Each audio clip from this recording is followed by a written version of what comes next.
Hey guys, Austin here, and in today's video, I wanted to take a look at the analytics of the Oilers, one since November 24th, where they are 22-3, and then two since December 21st, where that was the start of their current win streak, which as of the recording of this video is at 14 games. Now, yesterday I made a video on Stuart Skinner, and I took a look at his deeper analytics during this run, and I wanted to take a look at the rest of the team. So, without further ado, let's jump right into that. So I'm just going to move that to my other monitor. I'm going to do this. So looking at the first bit of information here. Now, it looks like a lot of numbers. We're only going to pay attention to Edmonton. I'm going to break things down and explain what I'm doing here. So this is dated from November 24th to today, January 25th. Where we can see Edmonton leads the league with 22 wins in 25 games played. They are 22-3. Now, I wanted to see where they compared to other teams around the rest of the league when it comes to the expected goals for percentage at even strength. And in that time, as you can see, they are in first place. Their expected goals for percentage is 59.2% at even strength. And I also did want to mention that this is on natural stat trick. So if you want to check out these numbers for yourself, you are more than welcome to do that. Now, the next thing I want to look at is their metrics from December 21st to today, January 25th.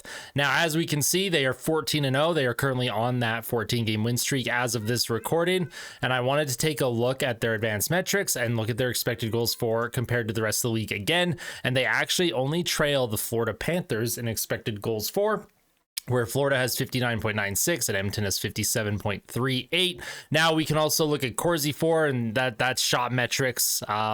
Most of you probably know what Corsi for is. If not, it's just unblocked shot attempts for versus against.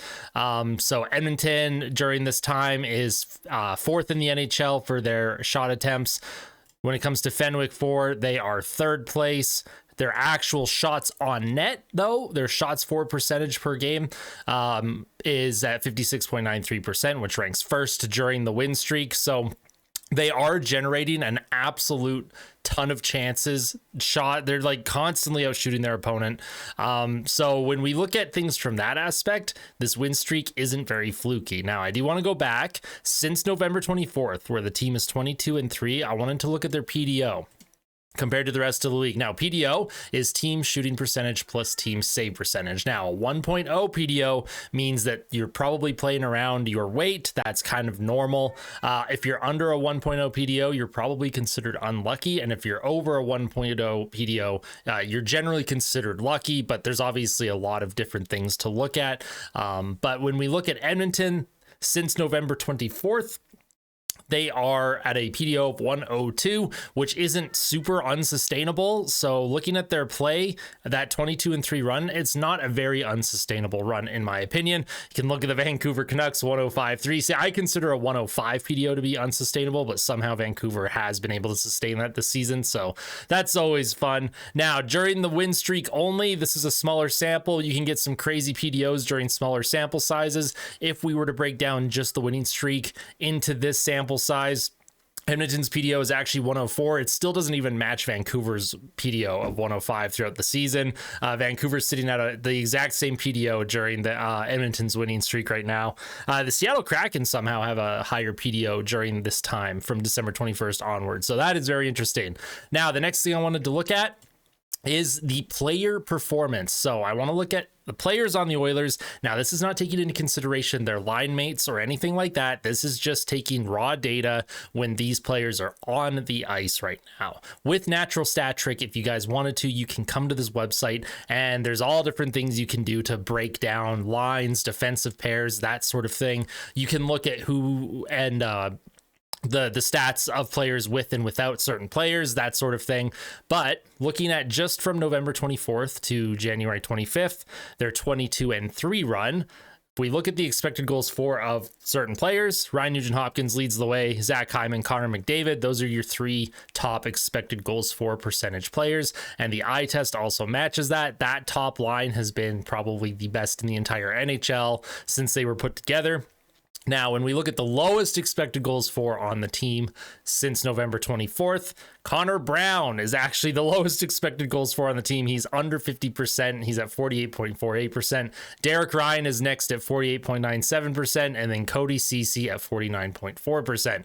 So when you see people online, when they talk about the types of upgrades that they want for the team, a scoring winger, that would replace a Connor Brown. So a Corey Perry, the logic of signing a Corey Perry is to replace a Connor Brown because Brown's metrics aren't great and he has 0 goals.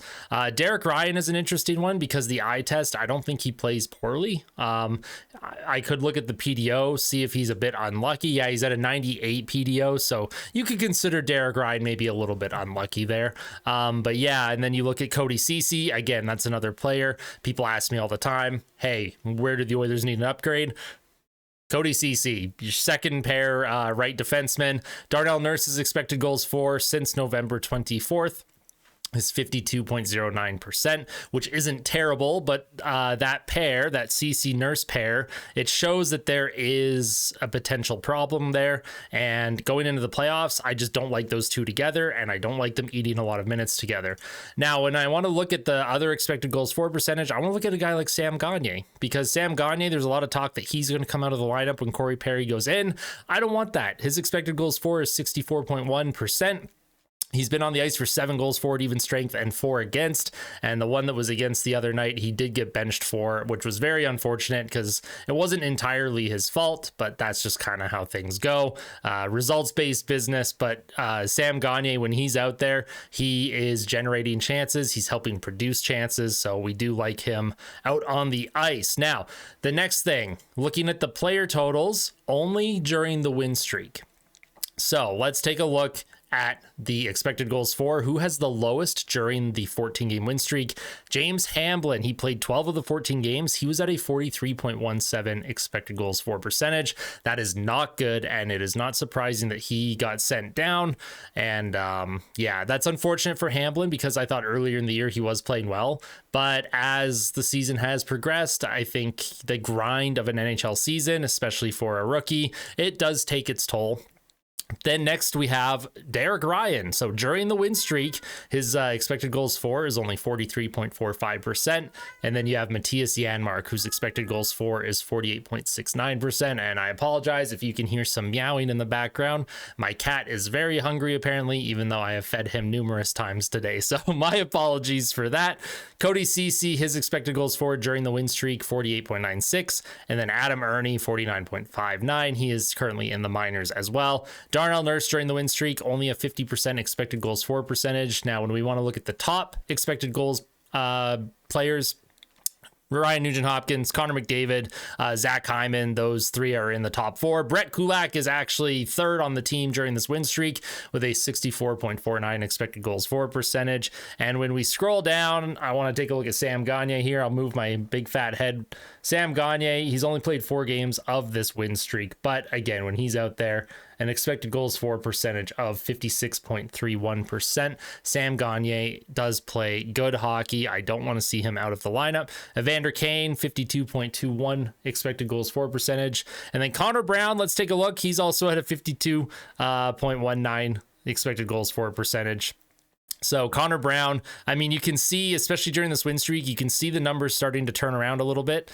He is on the ice for a bit more shots, kind of 50.93 shots for percentage, 4 goals for, 2 goals against. So is Connor Brown's game turning around? I don't know. But this is just a fun video. I wanted to take a look at the deeper stats of the team and the players. And when you compare the team to the rest of the NHL, I mean, they are first in pretty much every statistical category since November 24th, first in wins. They are second in shots, and then expected goals for, they are first place. So this is a team that is an absolute wagon. They are 1 or 2 pieces away from being brought over the top to cup contender status, in my opinion. But anyways, guys, that's pretty much it for me. I don't want to ramble on too long here. If you guys like this video and you like the analytical analysis, make sure you hit that like button. And if you guys really liked it, make sure you hit subscribe. Those are 2 things you can do that are free, and they help the channel a lot. We are almost at 1,400 subscribers, and your guys' support has been absolutely insane. So I do want to thank you again. I very much appreciate it. Go Oilers, and I will see you guys later. Take care.